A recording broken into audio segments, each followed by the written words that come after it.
Bueno, vamos a desarrollar el tema de traumatismo cráneoencefálico. Vamos a intentar hacerlo de la forma más simple y más práctica, intentando clasificar a los traumas de cráneo de modo de que se puedan tomar decisiones en base a esa clasificación, hacer comentarios sobre cómo se denominan estos traumas de cráneo en la práctica cotidiana y qué modificaciones tenemos que hacer en términos de esas denominaciones. El traumatismo cráneoencefálico es la primera causa de muerte en las personas de edad productiva menores de 40 años, a pesar, ¿sí?, de ser la primera causa de muerte en la escena del siniestro. Predomina en sexo masculino y en personas jóvenes, es decir, en edad productiva. En términos de definición, es toda agresión que se presenta en el cráneo o su contenido debido a fuerzas de inercia o de contacto que terminan afectando las estructuras intracraneanas y los tejidos adyacentes. Es la principal causa de muerte de los pacientes que han sufrido un politrauma. Y la mayoría de los traumas cráneoencefálicos se deben a colisiones vehiculares. La colisión vehicular, como decíamos recién, es al menos la mitad de los traumas que involucran el cráneo y hasta el 72% de estos incidentes se relacionan con consumo de alcohol. El uso del cinturón de seguridad reduce un 40% y hasta un 60% la mortalidad de los traumas graves y el uso de casco un 30% si se trata de un motovehículo. Las víctimas que son expulsadas del vehículo por lo que no están usando cinturón de seguridad elevan 6 veces las posibilidades de morir en comparación a las que no han sido expulsadas del vehículo. Hay dos tipos de trauma de cráneo, los contusos y los penetrantes. Se entiende por impacto directo la acción primitiva del golpe y lesión por contragolpe sobre las zonas directamente opuestas al sitio donde originalmente se aplicó la energía cinética.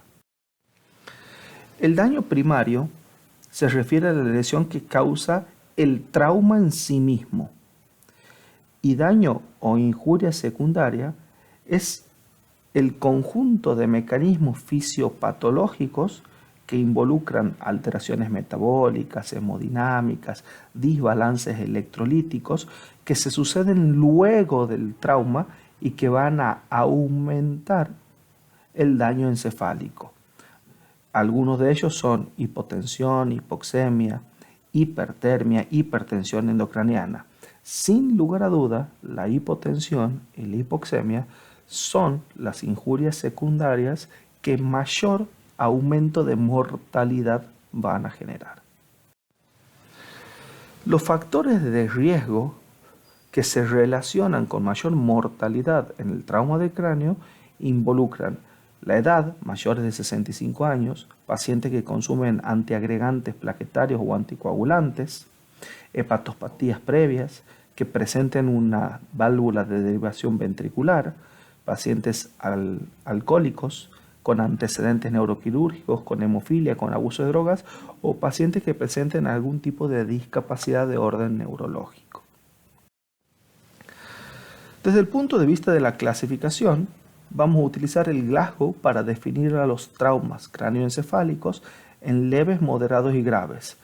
Leves, que tengan un Glasgow 15 o 14, moderados entre 13 y 9, graves de 8 o menos. Vamos a analizar un poco los traumas de cráneo leve, 14 y 15 de Glasgow. ¿Qué dicen normalmente las normas ATLS de cómo deben atenderse un trauma leve de cráneo? Primero, solicitar una RX de cráneo y evaluar si encontramos signos de fracturas, ¿sí?, en la calota craneana. observar durante 6 horas, hacer un examen físico reglado y ver si presentan signos o síntomas de alarma. Y tomografía, bueno, la verdad que no están en las normas ATLS recomendada la tomografía en estos pacientes, ¿sí? Salvo que haya fractura de cráneo, que haya amnesia postraumática o que hayan perdido la conciencia, que hayan síntomas compatibles con hipertensión endocraniana o que presenten los factores de riesgos de los cuales recién hablamos. El problema es que si nos manejamos de esta manera, las placas o las radiografías de cráneo tienen baja sensibilidad y baja especificidad para determinar lesiones quirúrgicas. Y si esperamos a tener signos de hipertensión endocraniana, llegaremos tarde y permitiremos que la injuria secundaria, como la hipertensión endocraniana, genere mayor morbimortalidad. Por lo tanto, si trabajamos en un centro especializado en trauma, esta norma de realizar RX de cráneo no aplicaría.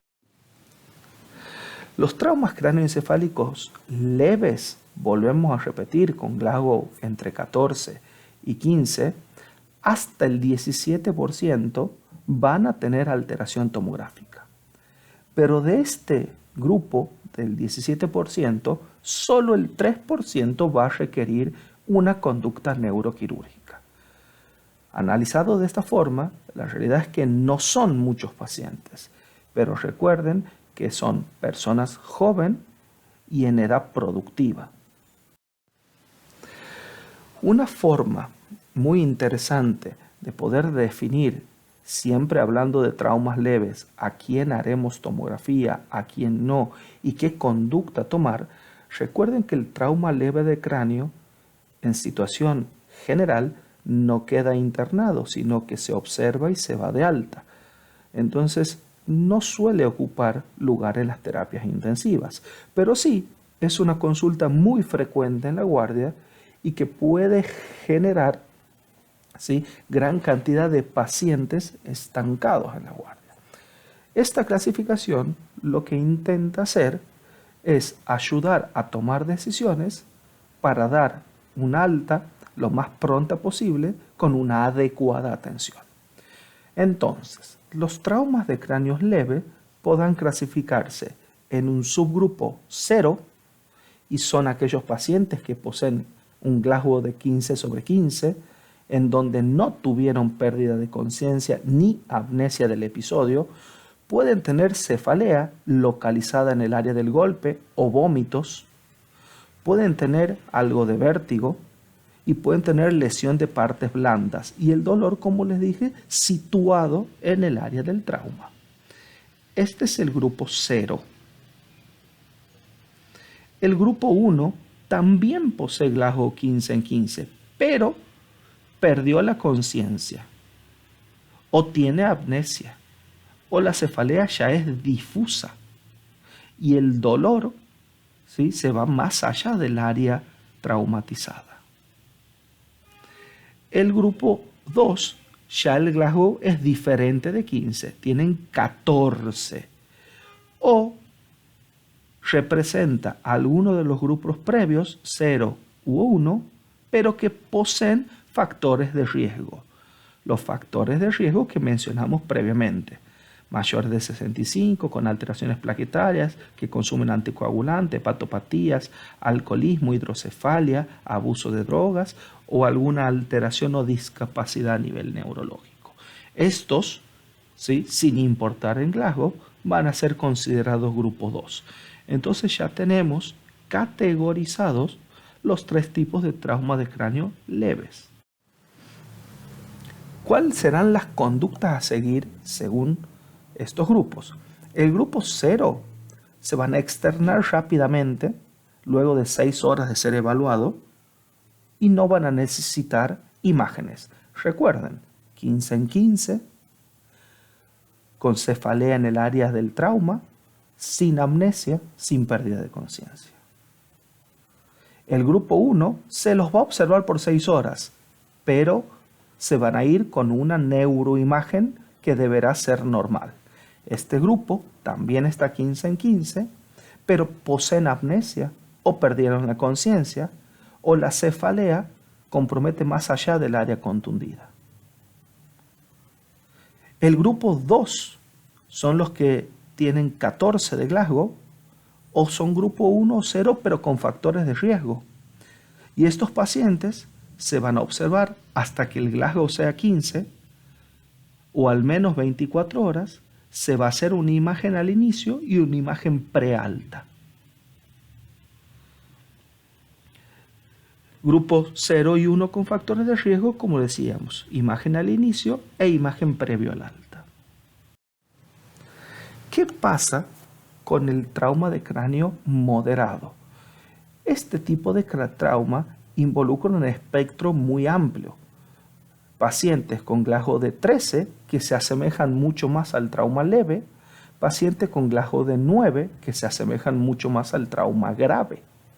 Entonces tenemos un espectro de diferentes medidas a tomar y tomaremos las medidas según las características clínicas de estos pacientes. ¿Qué sucede si estos pacientes están bajo el efecto del alcohol o de sustancias ilícitas? La categorización no cambia, es decir, serán trauma del cráneo moderado, deberá permanecer al menos 24 horas en observación y deben tener una neuroimagen en todos los casos. El 40% de estos pacientes encontraremos alteraciones en la tomografía, no necesariamente de índole quirúrgica, pero debe quedar claro que en el trauma de cráneo moderado, Glasgow entre 9 y 13, la posibilidad de encontrar hallazgos patológicos en la tomografía de cerebro es muy frecuente. Entonces, debe quedar claro que el trauma de cráneo moderado, la tomografía es imperativa. 40% de tomografía es anormal y de los cuales el 8% aproximadamente va a requerir una intervención neuroquirúrgica. Hay un subgrupo particular que también deberá ser recategorizado, es decir, aquellos pacientes que tengan una amnesia postraumática superior a 24 horas, sin importar su Glasgow, ¿sí?, deben ser considerados al menos como trauma de cráneo moderado, sino grave. La pérdida de conciencia mayor a 30 minutos, presencia de algún foco neurológico hasta poder determinar si ese foco neurológico es antiguo o nuevo. Si cayó el Glasgow debajo de 2 puntos, es decir, el paciente entró con un Glasgow de 15 y ahora tiene 13, directamente lo vamos a considerar severo o trauma de cráneo grave. Alteraciones de las simetrías pupilares, que desarrollen un déficit motor que no tenían previamente, o que deterioren el estado neurológico y requieren alguna intervención quirúrgica. Todos estos pacientes van a ser interpretados como traumas graves, sin importar el Glasgow de ingreso o aunque el Glasgow sea mayor a 13. Analicemos ahora los traumas cráneoencefálicos graves, con un score de Glasgow entre 8 y 3. También, como nombrábamos hace un momento, entran en este subgrupo aquellos pacientes que ha caído el Glasgow 2 puntos o más. Estos pacientes, por definición, tienen Glasgow menor a 8, están en coma, por lo que habrá que tutorizar la vía aérea, ventilar adecuadamente y reanimar con fluidos en forma vigorosa. Teniendo un paciente con trauma grave, con Glasgow menor a 8, habrá que evaluar la posibilidad de que esté bajo las influencias del alcohol o algún fármaco ilícito normalizar la presión arterial, evitar la hipoxemia y tratar convulsiones. Como les vuelvo a repetir, no esperamos que el paciente pierda el efecto de la intoxicación alcohólica o del fármaco para recategorizar. Se categoriza en ese momento bajo el efecto de la sustancia que haya consumido.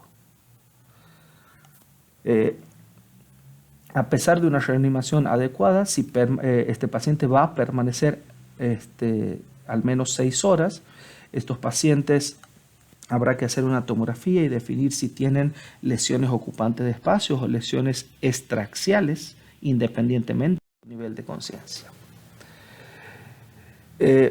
Estos pacientes con trauma grave están en coma, por lo tanto habrá que hacer un exhaustivo examen pupilar y semiología neurológica y por supuesto la tomografía es obligatoria en todo trauma grave de cráneo, ¿sí? Siempre primero una adecuada reanimación, normalización de las cifras de tensión arterial y recién traslado a tomografía, ¿sí? En general, los pacientes que tienen trauma de cráneo puro, ¿sí?, no revisten alteración hemodinámica. Si un paciente tiene alteración hemodinámica, buscar la posibilidad de trauma de tórax, abdomen, pelvis, miembros, raquimedular y otros. Ya hicimos la tomografía, ahora debemos interpretar esta tomografía y lo vamos a hacer en términos de la clasificación de Marshall, que evalúa la existencia de lesiones ocupantes de espacio, cuánto se desvió a la línea media y cuán comprimidas están las cisternas peritroncales. Es una forma rápida, simple de leer una tomografía en términos de trauma y predice mortalidad y posibilidad de desarrollar hipertensión endocraniana. Entonces, esto se hizo en el año 91 por el Dr. Marshall a través del Traumatic Coma Data Bank y la clasificación, ¿sí?, se compone de las lesiones encefálicas difusas tipo 1, es decir, una tomografía inicialmente normal. Las lesiones tipo 2, las cisternas perimesencefálicas están presentes y visibles, pero hay desviación de la línea media que es menor a 5 milímetros y no hay lesiones ocupantes de espacio. La lesión ocupante de espacio se define como una masa superior a 25 centímetros cúbicos. La lesión tipo 3, las cisternas ya están comprimidas o ausentes, directamente no se ven, y la desviación de la línea media sigue siendo menor a 5 milímetros sin lesiones ocupantes de espacio. La tipo 4, ya la desviación de la línea media es mayor a 5 milímetros, ¿sí?, y tampoco hay lesiones ocupantes de espacio. Y las lesiones ocupantes de espacio, ¿sí?, podrán ser evacuables o no evacuables, ¿sí? Es decir, hay una lesión que tiene un volumen mayor a 25 milímetros y las clasificaremos en evacuadas y no evacuadas. Si nosotros analizamos este score, primero debemos aclarar que solo es aplicable a trauma de cráneo grave. No se pueden trasladar estos datos a los traumas leves o moderados. Solo es aplicable a los traumas graves. Y si vemos, ¿sí?, los pacientes con el Glasgow extendido o Glasgow de recuperación, los que han tenido una buena evolución, ¿sí?, en lesiones tipo 1 sin tomografía patológica, el 27%. Pero en lesiones tipo 3, cisternas comprimidas, solo el 3% tiene buena evolución. Y en lesiones ocupantes de espacio, evacuada y no evacuada, ¿sí?, solo el 5 o el 2% tiene buena evolución respectivamente. Y si analizamos las malas evoluciones, estado vegetativo o muerte, los que tienen injuria difusa tipo 1 mueren poco, 9%. Pero los que tienen lesión no evacuada, el 52%. lo que la línea media se desvió más de 5 milímetros, 56%. Entonces, este score no solo me permite establecer mortalidad, sino que esto está en relación directa con la posibilidad de desarrollar hipertensión endocraniana. Vamos a ver algunos ejercicios. La idea de estos ejercicios es un poco comparar en cómo nos manejamos en forma diaria y cómo denominamos a los pacientes y cómo deberíamos denominarlos según las clasificaciones recién aprendidas. El primer caso involucra dos pacientes. Ingresan a la guardia dos pacientes, ambos de 17 años, sin antecedentes de importancia. Durante un evento deportivo, recreativo, fútbol, se produce un impacto cráneo contra cráneo entre ambos pacientes. El paciente número 1 ingresa con un Glasgow de 15/15. Tiene cefalea solo en el sitio del golpe y recuerda perfectamente el episodio. Y al examen neurológico es normal. El paciente número 2 también tiene un Glasgow de 15/15. Tiene cefalea solo en el área del golpe, pero no recuerda qué sucedió. El examen neurológico es normal y sus amigos comentan que perdió la conciencia durante 2 minutos aproximadamente. Entonces tenemos dos pacientes que ingresan con un buen Glasgow, con buen examen neurológico, pero uno con amnesia del episodio y otro tiene intacto sus recuerdos. La pregunta es, ¿cuál es el diagnóstico del paciente número 1? Bueno, inicialmente en la guardia decimos que es un trauma de cráneo sin pérdida de conocimiento. Y el paciente número 2 solemos decir que es un trauma de cráneo con pérdida de conocimiento. La pregunta es si esto o esta clasificación o esta forma de referirnos a los traumas de cráneo nos permite tomar decisiones. Vamos a avanzar. El segundo caso clínico involucra a un paciente. Este es un paciente de 30 años de edad, sin antecedentes, que es rescatado de una colisión de vehículo de motor con una extricación de 3 minutos, bastante rápida. Está en el asiento del acompañante y el conductor falleció. Este dato es de suma importancia porque me habla de una cinética del trauma muy intensa. A su ingreso, el paciente tiene un Glasgow de 15/15, cefalohematoma temporal derecho, el examen neurológico es normal y recuerda absolutamente todo el episodio. De nuevo, ¿cómo clasificamos esta tercer paciente?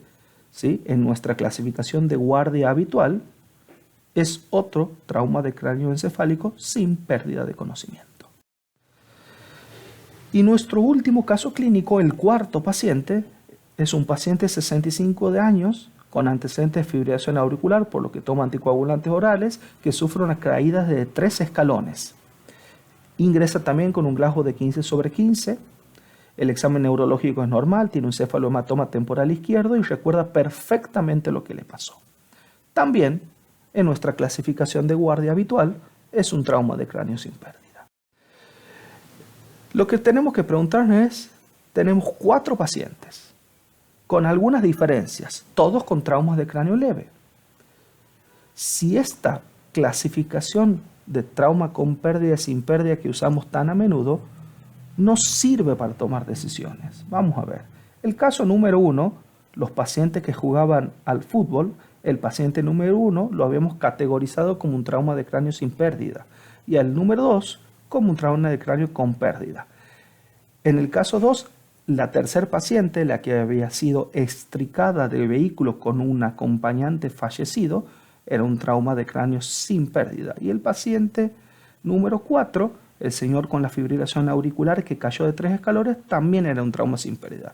Es decir, estas clasificaciones, la verdad es que no me dicen mucho, pero ¿sí? Si estas clasificaciones que no me ayudan a categorizar y a tomar decisiones las transformo en lo que acabo de aprender, podré decir que el paciente número 1 es un trauma leve, grupo 0. Recuerda todo.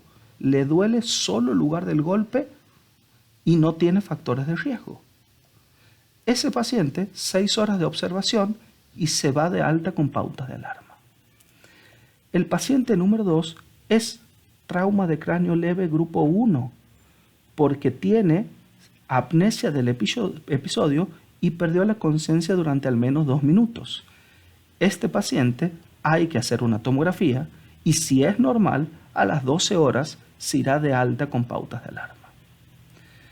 Nuestra paciente número 3 es un trauma leve potencialmente grave, así que por definición entra en grupo 2 por presentar un fallecido en el área del hecho y esto implica una cinética elevada. Esta paciente, tomografía, ¿sí? Si es normal, se va de alta entre 12 y 24 horas. Pero nuestro paciente número 4 es un grupo 2 con factores de riesgo, porque está anticoagulado, porque tiene su fibrilación auricular. Por lo tanto, tomografía, si es normal, una nueva tomografía a las 24 horas y recién se irá de alta. Entonces, categorizar de esta forma me permite tomar decisiones de forma más certera. Intentemos eliminar esto de TEC con pérdida y TEC sin pérdida que da poca información. Esta categorización, propuesta ya hace mucho tiempo, permite tomar las decisiones más acertadas. Entonces, el trauma de cráneo leve, grupo 0, solo observación sin imágenes. Grupo 1, observación por 6 horas más una tomografía. Grupo 2, observación hasta mejoría neurológica y tomografía. Y grupo 1 y 2, pero con factores de riesgo, observación, tomografía y tomografía prealta. La pregunta es, ¿no son muchas tomografías porque son traumas leves? Bueno, sí, son muchas tomografías. Recuerden, hasta 17% de lesiones o de hallazgos patológicos en la tomografía y hasta un 3% va a necesitar neurocirugía. Y el trauma es una enfermedad de gente joven en edad productiva, por lo que el esfuerzo debe dirigirse no solo a mejorar la mortalidad, sino a evitar morbilidad y evitar secuelas. Por lo tanto, ¿sí?, en estos pacientes debe haber un gran esfuerzo para adelantarse a los posibles hallazgos patológicos. Por todo lo que veníamos diciendo, proponemos eliminar los términos TEC con pérdida o TEC sin pérdida, poli-TEC. La verdad es que no ayudan ni a tomar decisiones ni a categorizar pacientes. ¿Qué es el trauma de cráneo leve potencialmente grave? Son pacientes que a pesar de tener Glasgow entre 14 y 15, ¿sí?, deben ser ingresados a la institución, deben ser internados porque existe una posibilidad de que evolucionen desfavorablemente debido a sus factores de riesgo o a la intensa cinética involucrada en el trauma. Para ser considerados potencialmente graves, deben cumplir algunos de estos requisitos. Caída de 60 centímetros o 5 escalones, que haya algún pasajero muerto en el vehículo o en la escena, y que la cinemática del trauma, ¿sí?, sea de alta energía. Esto involucra una colisión de aproximadamente a 50 kilómetros por hora.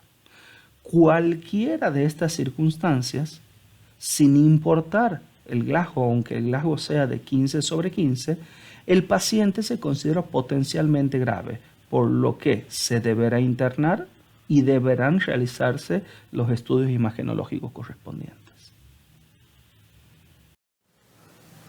El trauma de cráneo moderado, siempre tomografía. Trauma de cráneo grave, siempre tomografía. ¿De qué mueren o por qué mueren los pacientes con trauma de cráneo? Injuria secundaria. Vamos a ver si podemos analizar esto de los insultos cerebrales primarios y secundarios. La lesión o el insulto primario es la generada por el mismo trauma.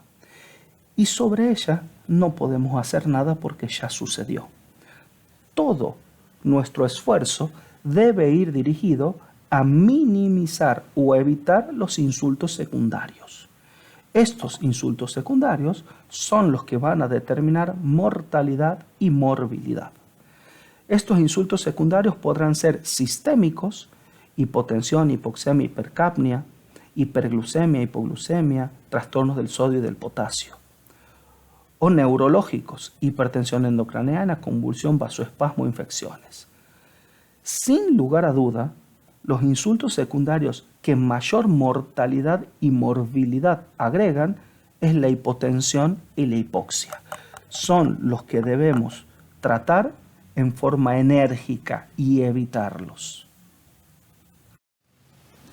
Si observamos este cuadro, vamos a ver pacientes sin hipotensión, con hipotensión temprana, esto es hipotensión durante el traslado en ambulancia, hipotensión tardía, esto es hipotensión a la llegada de la emergencia, o ambas. ¿Sí? Y aquí tenemos buenos resultados, ¿sí? Y los pacientes en estado vegetativo. Entonces, podemos ver que cuando no hay hipotensión, los pacientes que evolucionan en estado vegetativo o muerte son pocos. Pero si hay hipotensión temprana, aumentan. En hipotensión tardía, mucho más. Y si tengo ambas, el 77% de los pacientes va a evolucionar a un GOS con daño neurológico. Entonces, evitar a toda costa la presencia de hipotensión en cualquier momento del trauma. No hay que permitir bajo ningún concepto que un paciente con neurotrauma sufra un episodio de hipotensión. Y cabe aclarar que esto no implica ponerlos en estado de hipertensión arterial. En principio, normotensión.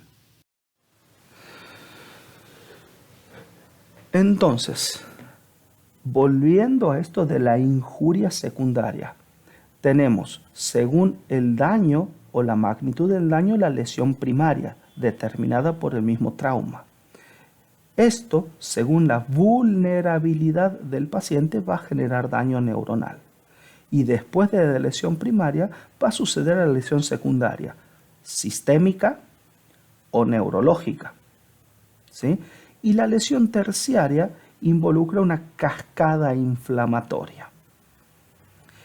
Lo que debe quedar claro es que solo podemos trabajar sobre las lesiones secundarias, sistémicas o neurológicas.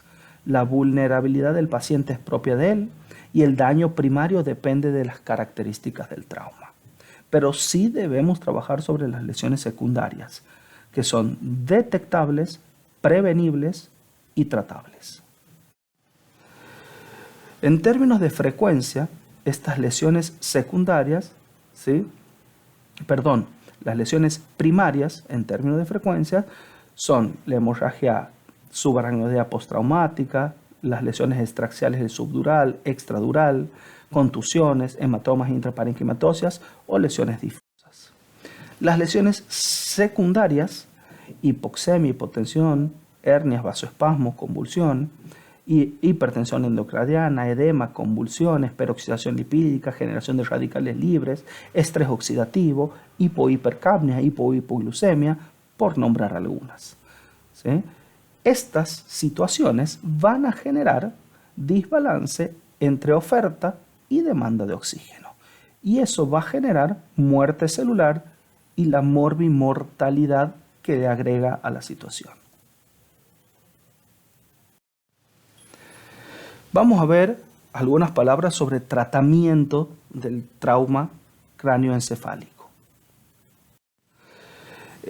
Por supuesto, ¿sí? El ABCDE se va a realizar como en cualquier tipo de trauma y sobre esto no vamos a enfatizar en este momento. El manejo básico, cabecera a 30 grados, evitar la hipotensión arterial como ya se habló, sedación y analgesia según corresponda, asistencia respiratoria mecánica, normoventilación, ¿sí? Que la CO2 esté entre 35 y 40, por lo tanto poner un end-tidal de CO2 puede ser útil. Veremos la utilidad de terapia osmótica, normotermia, profilaxis para convulsiones y evitar las alteraciones o desbalances metabólicos. Todo este tratamiento, así como lo ven, va dirigido a minimizar la injuria secundaria.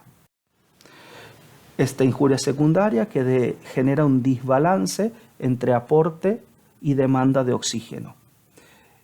La activación neuronal, por eso vamos a sedar al paciente, las convulsiones que generan mayor demanda de oxígeno, por eso vamos a poner profilaxis, la hipertermia aumenta el consumo de oxígeno también cerebral, por eso vamos a tratarla enérgicamente. Siempre esto va dirigido a adecuar la disponibilidad cerebral de oxígeno. Tratar la injuria secundaria en forma enérgica. Entonces, cabecera 30 grados, evitar la hipotensión arterial usando fluidos o vasopresores. Tener como objetivo una saturación mayor al 95% y una TAM, presión arterial media, que oscila entre 100 y 120 milímetros de mercurio. Esto en todo momento del trauma. Evitar hipoxemia, evitar hipotensión en forma enérgica. Fluidos, se puede usar cristaloides, solución fisiológica, evitar el uso de coloides que pueden pasar la barrera hematoencefálica e invertir el gradiente osmótico generando mayor edema cerebral. Entonces, coloides naturales y coloides sintéticos están contraindicados, como así las soluciones hipotónicas. ¿Qué fluido vamos a usar? Cristaloides. Se puede usar solución fisiológica, electrolítica balanceada, soluciones de lactato. Siempre, aunque parezca redundante, evitar la injuria secundaria, evitar hipotensión a cualquier precio es lo que más eleva la mortalidad, ¿sí? Y vamos a poner vasopresores. ¿Cuál? El que tengamos. Si podemos elegir, noradrenalina. Recuerden que la dopamina es diurético y natriurético, situación que no conviene en un cerebro agudo. Entonces, noradrenalina. Si no tenemos noradrenalina, podremos usar dopamina, adrenalina o el vasopresor que tengamos a mano. Hoy en día, la noradrenalina está disponible en la mayoría de nuestras instituciones. Sedación, analgesia, relajación si es necesaria, asistencia respiratoria mecánica y normoventilación, es decir, evitar hipo e hiperventilación. En términos de objetivos con la ventilación mecánica, el paciente debe estar adecuadamente con analgosedación para evitar mayor consumo de oxígeno. La sedación en sí misma disminuye la presión intracraneana, calmar el dolor, reducir ansiedad, producir confort, facilitar la estrategia ventilatoria, ¿sí? Y adecuar el consumo de oxígeno cerebral. Todo esto se logra con una adecuada analgosedación. Con respecto a la ventilación mecánica, si tengo un trauma grave, claramente deberá estar ventilado e intubado para proteger su vía aérea y evitar broncoaspiraciones.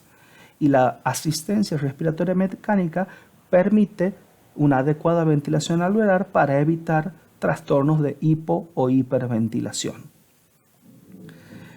Recuerden que la hipoventilación lleva a la hipercapnia, acidosis respiratoria, y esto genera una vasodilatación cerebral con aumento de las presiones intracraneales por mayor edema cerebral. La hiperventilación genera hipocapnia, alcalosis respiratoria, y esto genera vasoconstricción y posteriormente puede llegar a la isquemia cerebral. Para evitar estas circunstancias hay que normoventilar a estos pacientes. Terapia osmótica. La terapia osmótica puede hacerse con soluciones cristaloides hipertónicas, que es lo que actualmente recomendamos. ¿Sí? ¿Cómo funcionan? Si tengo la barrera hematoencefálica, ¿sí? ¿sí? Este es el endotelio y esta es la célula. El sodio es el principal catión extracelular. Si tengo más sodio fuera de la célula, porque estoy infundiendo una solución hipertónica, y menos sodio dentro de la célula, lo que voy a tender a hacer es a que salga agua de la célula, por lo tanto va a deshidratar la célula y eso va a generar, ¿sí?, descenso de la presión intracraneana. Si bien esta teoría es muy atractiva, recuerden que esto es útil cuando las lesiones son difusas.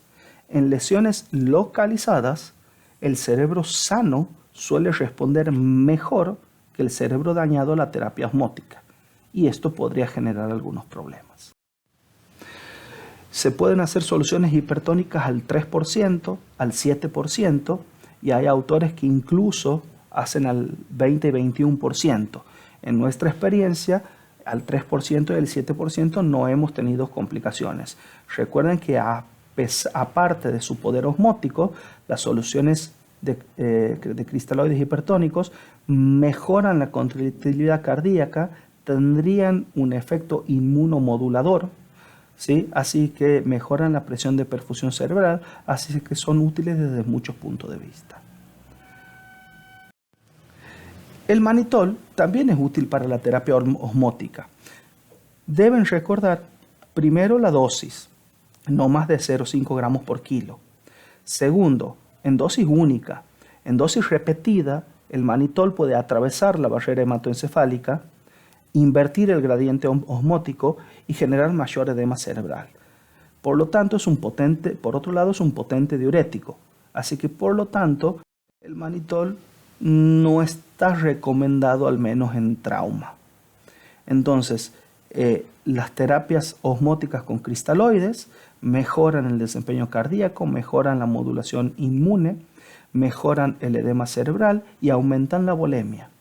El manitol podría generar mayor edema cerebral, podría generar deshidratación por diuresis osmótica, así que en principio no sería nuestra primera elección el manitol. Mantener la temperatura adecuada. Como podemos ver en este cuadro, en consumo cerebral de oxígeno en las ordenadas y temperatura en las abscisas, a medida que la temperatura se eleva 37 grados, 38, 40 grados, el consumo cerebral de oxígeno aumenta. Y este consumo aumentado se traduce en injuria cerebral. Por lo tanto, hay que tratar vigorosamente la hipertermia y mantener al paciente en un estado de normotermia. Profilaxis para convulsiones. Las convulsiones funcionan como un insulto cerebral. Entonces hay dos formas de ver esto. Si el paciente ingresa con un trauma de cráneo y desarrolla convulsiones, esto ya no sería profilaxis. Esto es tratamiento de convulsiones. Deberá recibir carga de fenitoína a dosis de 20 miligramos kilo y dosis de mantenimiento de 300 miligramos día, y se mantendrá esto al menos 6 meses para posterior reevaluación. Pero si el paciente no desarrolló convulsiones, se pueden hacer profilaxis primaria. La profilaxis primaria lleva carga y mantenimiento, pero solo se mantiene durante 7 días. Pasados estos 7 días, donde se considera que el paciente ya está en una situación más estable, hay que suspender la fenitoína, fármaco que tiene muchos efectos adversos. Y recuerden que el mejor lugar para suspender un anticonvulsivante es en la terapia intensiva, donde si el paciente desarrolla convulsiones, tenemos toda la batería de fármacos y de monitoreo para tratarlas adecuadamente. Si una vez suspendido desarrolla convulsiones, necesitará tratamiento durante al menos 6 meses. Evitar alteraciones metabólicas. Hiperglucemia, hipoglucemia, hipernatremia e hiponatremia son trastornos muy frecuentes en los traumas craneoencefálicos que deberán ser tratados, ¿sí?, con mucha celeridad. Vamos a hacer un ejercicio clínico para aplicar todo esto que venimos hablando. Vamos a intentar llevarlo a nuestra realidad cotidiana. Se trata de un paciente masculino joven de 38 años, sin antecedentes, un peso aproximado de 70 kilos, ingresa por un trauma cráneoencefálico con un Glasgow de 6. El mecanismo es colisión de vehículo de motor. si queremos categorizar este trauma encefálico, es un trauma de cráneo grave por el Glasgow y estamos convencidos de que hay que hacer tomografía. Pero este trauma se desarrolló en un ámbito rural, en una ruta del interior de la provincia. Entonces, ingresa a un hospital rural y la pregunta que nos hacemos es, ¿qué podemos hacer? ¿Cómo podemos ayudar a nuestro paciente antes de trasladar a un hospital de mayor complejidad? Entonces vamos a hacer la atención inicial con lo que tenemos a mano para hacer para evitar la injuria secundaria. Este es nuestro paciente. Sabemos que hay que hacerle una tomografía y sabemos que hay que hacer muchas cosas, pero en la situación en la que estamos no podemos hacer muchas de ellas. Entonces vamos a ver qué cosas sí podemos hacer y que son simples, y algunas de ellas quizás empíricas, pero que pueden ayudar. Tiene un Glasgow de 6/15, está en coma. Lo primero que tenemos que hacer es intubación orotraqueal. Entonces lo vamos a intubar y como no tenemos respirador, lo vamos a ventilar con ambú.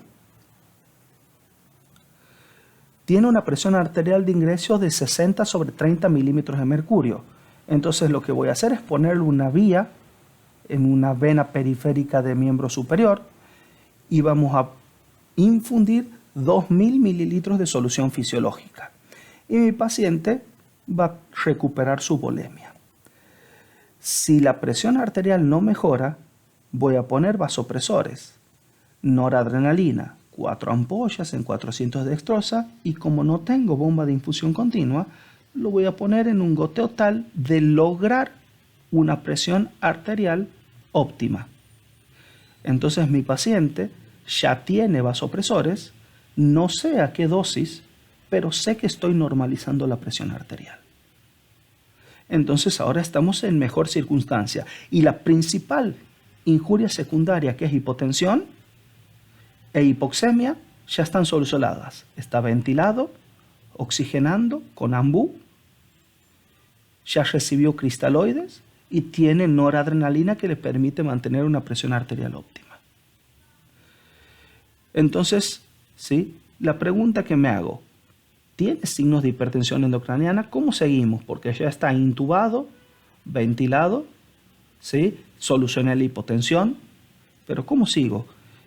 Y bueno, como no sé si tiene hipertensión endocraniana, pero tengo sospechas porque llegó con un Glasgow de 6, pondré una segunda vía.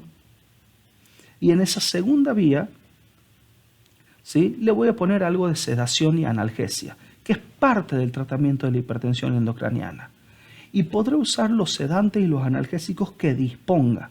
En este caso voy a poner midazolam y fentanilo, pero podría ser morfina sola, podría ser lorazepam, podría ser diazepam. La realidad es que voy a poner el sedante y el analgésico opioide que disponga. Entonces mi paciente tiene fluidos, tiene noradrenalina, tiene sedantes, y todo esto lo estoy haciendo en base a la hipótesis del mecanismo de lesión que tiene mi paciente. ¿Es posible que tenga edema cerebral? Sí es posible. No lo sé porque no tengo tomografía, pero ante las dudas voy a usar una solución hipertónica cristaloide que aparte va a actuar como expansor plasmático, circunstancia que le va a venir bien a mi paciente. Entonces vamos a poner una solución hipertónica, cloruro de sodio hipertónico al 3%. 30 mililitros, es decir, 3 ampollas de cloruro de sodio hipertónico, lo vamos a llevar a 200 mililitros de solución fisiológica y lo vamos a pasar en bolo, es decir, en 10 a 20 minutos. Entonces ahora mi paciente, ¿sí?, tiene una solución hipertónica que si tuviese edema cerebral lo va a mejorar y aparte va a actuar de expansor plasmático. ¿Tiene riesgo de desarrollar convulsiones? Claro que sí, a pesar de que no sé el tipo de trauma encefálico que tiene, no sé qué lesiones tiene o si tiene alguna lesión. Pero ante estas circunstancias voy a poner fenitoína a dosis de 20 miligramos por kilo. Como pesa 70 kilos son 1400 miligramos, 14 ampollas en solución fisiológica y lo vamos a pasar más o menos en 30 minutos. Todo lo que estoy haciendo no me va a llevar más de 30 minutos y es el tiempo que estoy esperando en que llegue la ambulancia que va a trasladar a mi paciente. Entonces tenemos ya la fenitoína. Entonces, así mi paciente con intubación, ventilado con ambú, con fluidos, con vasopresores, con solución hipertónica, con sedantes, con fenitoína, ¿sí? Es derivado adecuadamente a un hospital de mayor complejidad. Todo esto debe estar traducido claramente en la historia clínica. Enviamos un paciente masculino de 38 años sin antecedentes, de 70 kilos de peso, ¿sí? Que ingresó el día 12 de mayo por un trauma grave de cráneo con un glajo de 6, siempre el glajo desdoblado, 4 de motor, 1 de verbal, 1 de ocular. El mecanismo de trauma es colisión de vehículo de motor. A su ingreso se constata inadecuada protección de la vía aérea con un glajo de 6, por lo que se realiza intubación orotraqueal y se ventila con ambú. Presenta hipotensión arterial, por lo que requiere expansión con cristaloide, más infusión de vasopresores. Noradrenalina. No se puede precisar la dosis por falta de bomba de infusión continua. Aproximadamente podría ser 0,3 gamma kilos minuto. Se indica sedación y analgesia, solución de cloruro de sodio al 3%, una dosis, profilaxis para convulsiones tempranas, fenitoína 20 miligramos kilo, para este paciente 1400 miligramos. Se adjunta RX de tórax, pelvis y cervical, donde no se ven hallazgos patológicos, y un laboratorio que se pudo hacer en ese momento, ¿sí? Normoglucémico, un sodio de 143 con buena función renal y 39 de hematocrito. Esto es lo que se pudo hacer en una hora, hora y media que el paciente estuvo en este lugar esperando el traslado. Al momento de traslado, 17:30 horas, el paciente está bajo sedación y analgesia, intubado con ventilación asistida por ambú, normotenso, saturando 99%. Y en estas condiciones se traslada el paciente. El médico derivante, el doctor Juan Sánchez, el teléfono particular y el teléfono del hospital. Siempre es bueno, ¿sí?, después poder recibir la contrarreferencia. A la semana siguiente, ¿sí?, recibimos un mensaje que dice lo siguiente. El doctor que recibió en el hospital Padilla, donde fue derivado este paciente, dice: el paciente que usted derivó se realizó tomografía donde se observa un hematoma extradural parietal derecho, ¿sí?, por lo que fue operado y evacuado el mismo. Actualmente se encuentra desvinculado del respirador mecánico, sin secuelas motoras o cognitivas evidentes a la fecha, ¿sí?, en plan de alta. Un placer trabajar con usted. Si uno hace un análisis retrospectivo, este hematoma extradural, la terapia osmótica no es útil. Pero vuelvo a repetir, cuando uno no tiene la tomografía e intenta derivar estos pacientes en las mejores circunstancias posibles, ¿sí?, uno hace todo con la hipótesis de lo que el paciente podría tener. Este paciente es un paciente estrictamente quirúrgico. Pero la idea de este ejercicio clínico, de este caso clínico, es ver cómo uno puede derivar pacientes en las mejores condiciones posibles, ¿sí?, sabiendo que lo que va a definir la conducta es la neuroimagen. Muchas gracias, espero que haya sido de utilidad.